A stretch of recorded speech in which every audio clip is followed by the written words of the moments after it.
What if there's something you haven't learned yet that can change everything? Welcome, everybody. I am Sherry Elise, a five-time published author and host of the award-winning show Good Morning Joy. And I'm here in partnership with Brave Healer Publishing to introduce you to some of the amazing authors in one of their newest books called From Burnout to Burning Bright: Prevention, Healing, and Recovery. And before I introduce you to these fabulous women, which I'm so excited to have conversation with them, I would love to give a shout out to their lead author, R. Scott Holmes. Thank you, Scott, so much for putting out this book that is so needed right now. As we all know, burnout is really prevalent. And so to be able to have a guide, to be able to offer people resources so that they can prevent it, so they can heal and they can recover. Just thank you so much. Now it's time to share with you a little bit about our authors. First, I've got Lulu Pearl Trevina. She is a multi-award-winning author. She's a soulful living coach, a poet, retreat leader, and creatrix of Live Life with Wonder. And then Jeanette Stewart is an angelic practitioner devoted to sharing love, healing, and divine support while guiding others to hope, peace, and inner wisdom. Welcome, ladies. So good to have you both here. I was very excited, as I said before we started, to talk to you both because we're going to talk, obviously, today about burnout. But as I read both of your words, you both just your energy just moves through and bounces off of the pages.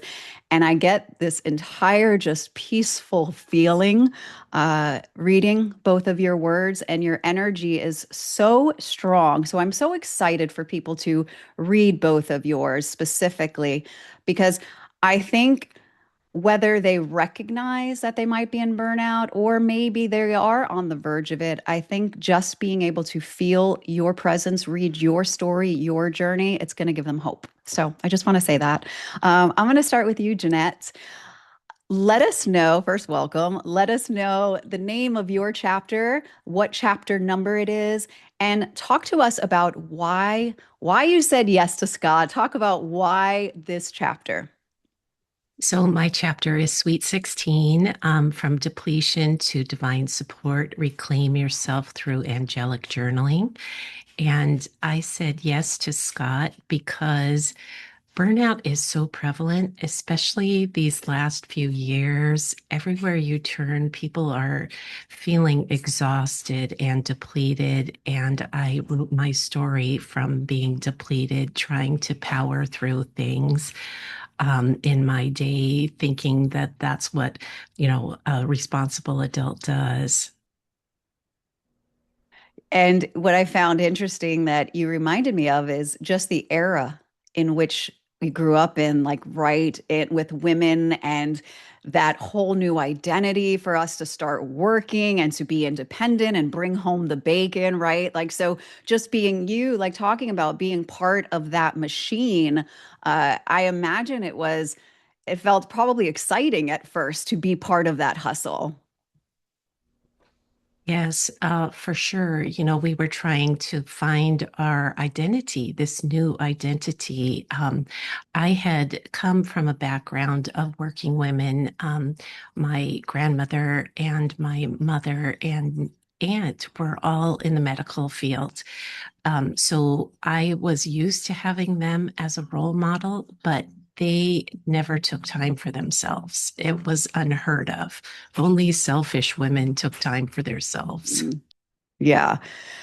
It's so interesting to see, and we'll talk about a little later specifically, the maybe some answers or tips in your answer section of this book, which by the way, if you have never read a Brave Healer book before, what is so fantastic about these books is while I love the courage and vulnerability and bravery it takes to share your stories, there's also practical tips and wisdom and answers for you. So it's not just about the acknowledgement and recognition, but then you have the tools to be able to do it. So Jeanette, I'm so honored that you shared your story with us. And I'm going to ask you, Lulu, to share with us first. Welcome as well. Share with us the name of your chapter, chapter number, and your why behind writing this. Yeah, thanks, Sherry. I'm chapter 21, and that's like your sweet 16, Janet. I got the 21, key to the door. Um, my chapter is called Highly Sensitive Person Thrive Guide, Your Soul Family Lifeline. And I thank Scott for inviting me to be part of this project. Burnout, as Janet said, it's prevalent. It's really part of our culture that we do live in this hustle, hustle, move, move, keep going, keep going. And of course, you can only do that so long, and then, burnout can happen. So my why was really understanding that we need to internally listen to ourselves as opposed to everything out there. So we need to take care of ourselves because we can't keep going when we're on empty. You don't get in your car with it empty and thinking, you're going to drive to the next county. So taking care of ourselves is really important. And there's beautiful tools and beautiful stories in this book. Even I had a friend who was in my advanced reader team. She read it and she said, I want to be in this book, but it's printed already. And I'm like, well, maybe another book. So, Yes. people can see themselves in the stories, wherever they are in their life, whatever age and whatever, environment, they can see themselves in someone's story.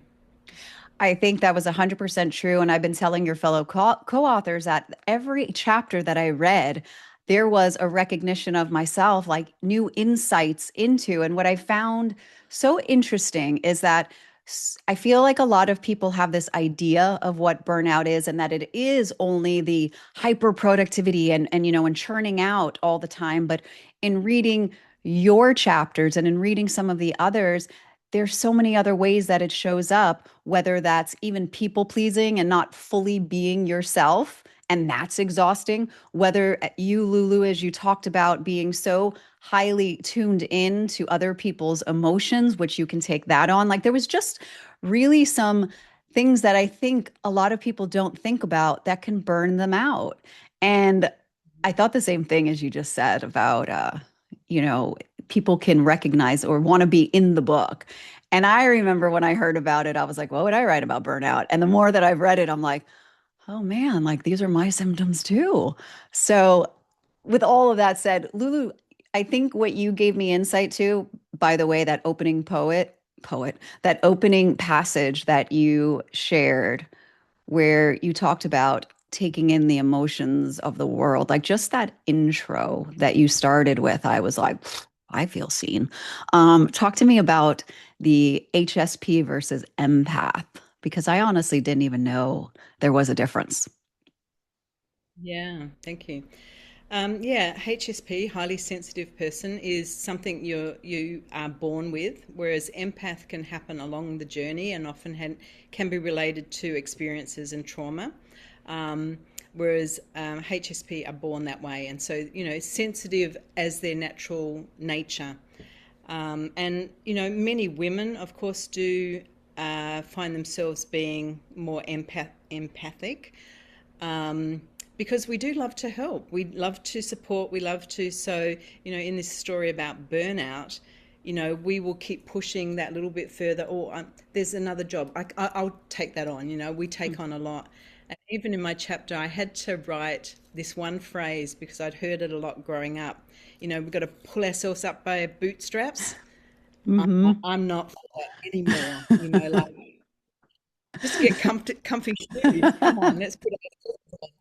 So yeah, when we feel things deeply, we do take on other people's energy, emotions, and that can overwhelm us without already the emotions we have. So I wrote this. I was telling some friends. I wrote this chapter of owning being a HSP, even though many years ago I was, it's not a diagnosis per se, but it was shared with me that that's how I present.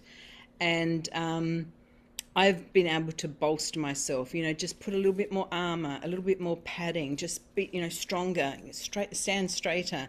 Whereas now I'm like, actually, I'm softening. I want to, sit back. I want to be more that. And so my story is kind of a coming out story. I'm coming out as a HSP, because it's a part of myself. It's a superpower. I actually really love it. And I Hmm. love that as a poet, it's very important to my work that I write from this deep feeling place. So, I yeah. And I did feel that for you. Your poetry, your work, your writing always comes from this deeply grounded, centered place. And as I read your story, I was like, well, of course it does, because she can feel all of the emotions of the world, of the people, can be truly tapped in. And I thought about how that can, obviously, if you don't have the boundaries and don't have the proper things in place, that it can burn you out to feel everything. And Jeanette, you as well, when you talk about, because you have, as always, like this self-love and this compassion and this kindness and this gentleness, but would you say that you always had that towards yourself? Oh, I mostly had it to everyone else. Mm. I was very harsh on myself, very critical, always wanted to be like Little Miss Perfect and do everything right. And that was severely draining to me growing up. I lost myself along the way. And um, by trying to give out so much of myself, how Lulu says, kind of protecting ourselves, putting on this bolstered armor. And I like to think about it. I used to think it was to protect myself from everyone else, but also doing that to keep my cup full, right? So that I'm not depleted, so that I'm not spending all of my energy going elsewhere. Um, so I hope that answered your question. It did. It did. Okay, Yeah. great. Uh, what I noticed in both your chapters and a lot of them is that, it took for a lot of people a physical thing to happen to actually recognize and acknowledge that perhaps you were burnt out or there was something that just wasn't quite right. And I feel like there's a lot of people that are probably right there on the edge or unaware of what is happening. Um, Jeanette, do you have any advice for anyone that might be on the edge and doesn't recognize it? Any tools or tips or anything? Yes. First of all, I would like to encourage you that you are worthy and deserving of this excellent self care, and treat yourself like a beloved. Treat yourself like you would care for a best friend. Give yourself that grace and, pay attention to the physical things. You don't have to go months and months like I did with letting my life force blood just ooze out of me, that I wrote about in my chapter. So, yes, just to give yourself grace. Mm, beautiful. I think that's one of the things that I've always admired, and is just your gentleness with Oh, yourself. And thank you, same, and I Sherry. see that, you both use the words beloved, and I know, Lulu, you're tender, tender beloved, which I actually, we've interviewed before, we've been in person, and we even played your song during, my show.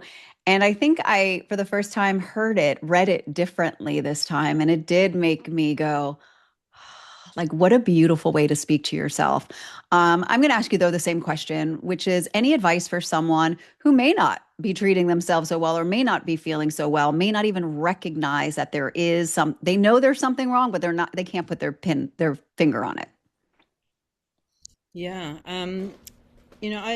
I write my lead into my chapter talks about feeling, like the whole world's too much, like kind of like I want out of this world. It's just too much.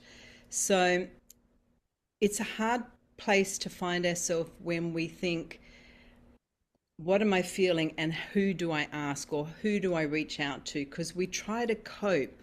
We have this cope, I got to work it out myself and all that. I would say reach out to someone fairly quickly when you're feeling like depleted, really depleted.